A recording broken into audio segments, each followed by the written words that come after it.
Friends, Romans, countrymen, lend me your ears, because today we share blood and gold from Rome to goal, and join the mighty legions as we cover a favorite of the average Roman Joe. We will travel once again to the shores of the Mediterranean and follow our clues from the classical Greece to the ends of the mighty Roman Empire. So put your sandals and come along, because the journey is as fun as it is long. Welcome to Ancient Gaming, where I cover all games and show you how to play them. Today I bring you two for the price of one. This is the game of Petteia. This is Ludus Latrunculorum.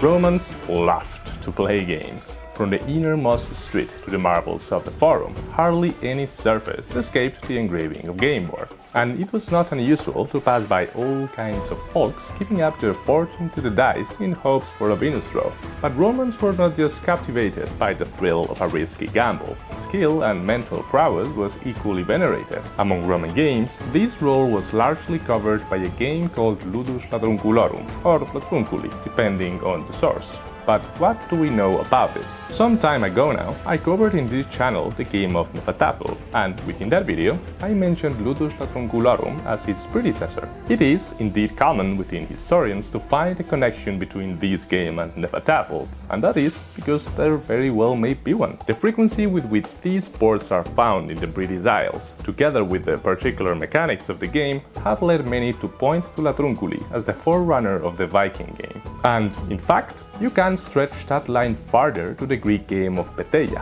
which many consider to be the father of Ludus Latrunculorum, if not the same game altogether. The mechanics, or what we know of them, are fairly similar, and in many cases the description of both games is interchangeable. So we might as well begin our journey with the Greeks. Petteia literally means pebbles, but similar descriptions accounting for the same mechanics also use the name pessoi or even polis. This is usually a dead giveaway that a name was used in a broad sense and could designate different games played with similar boards and implements. But our sources point to Petteia-like games being characteristic of not using dice and relying instead in coordinated maneuvers to surround the opponent's pieces, probably by custodian capture and oriented to a stalemate victory. Plato and Aristotle even use the game as a way to illustrate philosophical points and compare Socrates' victims in a debate with bad Petteia players who are finally cornered and made unable to move by clever ones. In historiography, these kind of analogies are also a good indicator that the game was well known at the time, especially when the author does not bother in explaining more details about the game or how it was played. In the Phaedrus, Plato goes farther to believe these kind of games to be of Egyptian origin, and usually I would be very skeptic to take ancient accounts for the historicity and origins of a certain game as true story, but in this case, I agree with him, although I would personally extend that reach to Mesopotamia as well. What makes me think this is another account of Julius Polydevkis, who speaks a bit about polis in his Onomastikon. He says, "The game played with many pieces is a board with spaces disposed among lines. The board is called the city, and each piece is called a dog. The pieces are of two colors, and the art of the game consists in taking a piece of one color by enclosing it between two of the other color." When reading this passage, you might ask yourself why a game called City would have its pieces named dogs, and not something else like, I don't know, citizens, for example. Well, if you remember my video about the royal game of Ur, you perhaps remember as well that another name for the game was Pack of Dogs, and that is no coincidence. In the ancient Middle East and even some parts of Asia, dog was a very common name for the game pieces, to the point that we do even have gaming pieces carved in the shape of dogs, a popular example being the Egyptian game of hounds and jackals. The first Greek references about the game date from the times of Homer, since the author represents the suitors of Penelope as playing Pesidi in the Odyssey, and credits the invention of the game to the Greek hero Palamedes. But the Romans would eventually get to play it as well, and their first mention about the game would come in the 2nd century BC by the hand of Marcus Terentius Varro in the 10th book of his De Lingua Latina. This time, you guessed it, as Latrunculi. Latrunculi is the Latin nominative plural for latrunculus, which is often confused for a robber or a brigand, but is actually best translated here as a mercenary or just a soldier, which is why the game was also often referred to as milites.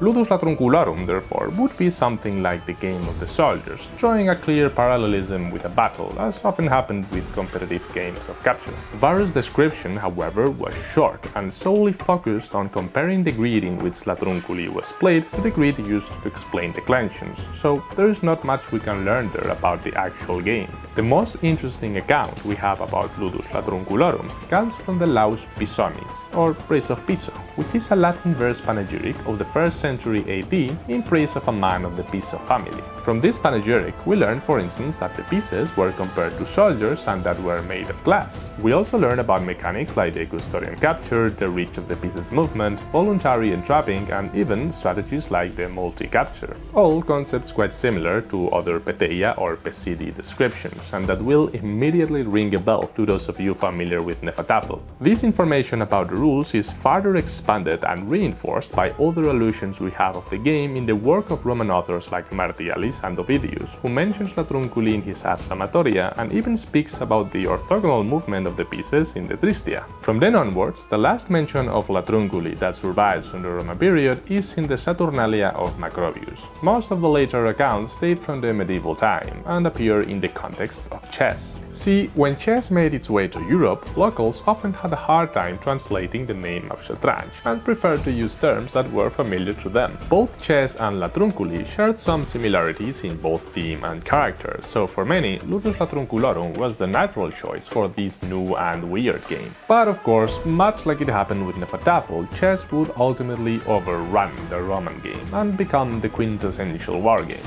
But that's why we're here, to dig down history and rescue our friend from the ashes. So, let's not waste another minute and jump straight into how to play Ludus Latrunculorum.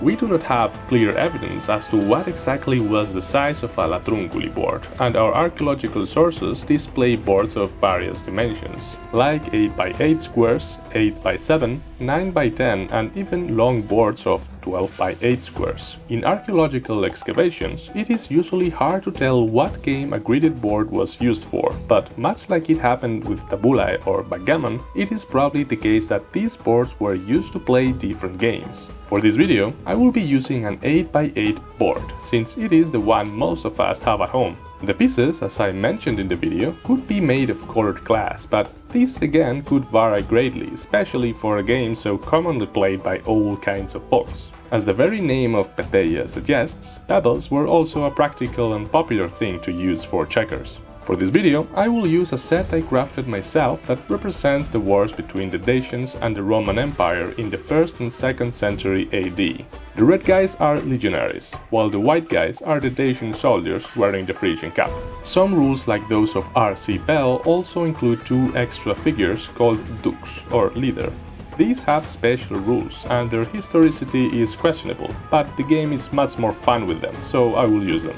For the rules themselves, we do not have much more from what you saw here, so most of it is speculation. Some popular ones are those of Edward Falconer, Vladislav Kowalski, R.C. Bell, and Ulrich Suttler. Here I will mainly follow the Kowalski rules, but I encourage you to experiment with other variations and even make your own adjustments. So, with that said, alea iacta est. The objective of the game is to either capture the enemy dukes or wipe out their forces. Players decide beforehand which one will go first and place their armies in the position you see on screen. All the pieces, including the dukes, move the same way, like the rook in chess, that is, orthogonally and any number of tiles, but without jumping over enemy pieces. To capture an enemy piece, a player must surround it from both sides, but never diagonally. A player can, however, move one of his pieces between 2 of the enemy pieces. In this case, that piece would not be captured. The dukes can take place in captures, but he himself cannot be captured. Instead, players must surround him from all sides. For this, they can use, of course, their own pieces, but also the enemy pieces and even the edge of the board. The edge of the board cannot, however, be used to capture regular pieces, with the exception of the corners, which can indeed be used for captures. Whenever a player's dukes is captured or there are no more pieces on the board, the game ends. If neither these conditions could be met, the player with more pieces wins the game. There is also a rule against repetition. If the same position occurs 3 times, the player who initiated the repetition must perform another move. And that's it! You're ready to start playing Ludus Latrunculorum. And that is everything I have for you for today, so thank you as always for spending your time with me and these guys. So don't forget to leave a like if you learned something new and subscribe if you want to learn more about other old games and how to play them. And if you want to go a step further, share the video, that would really help out the channel. Until the next time.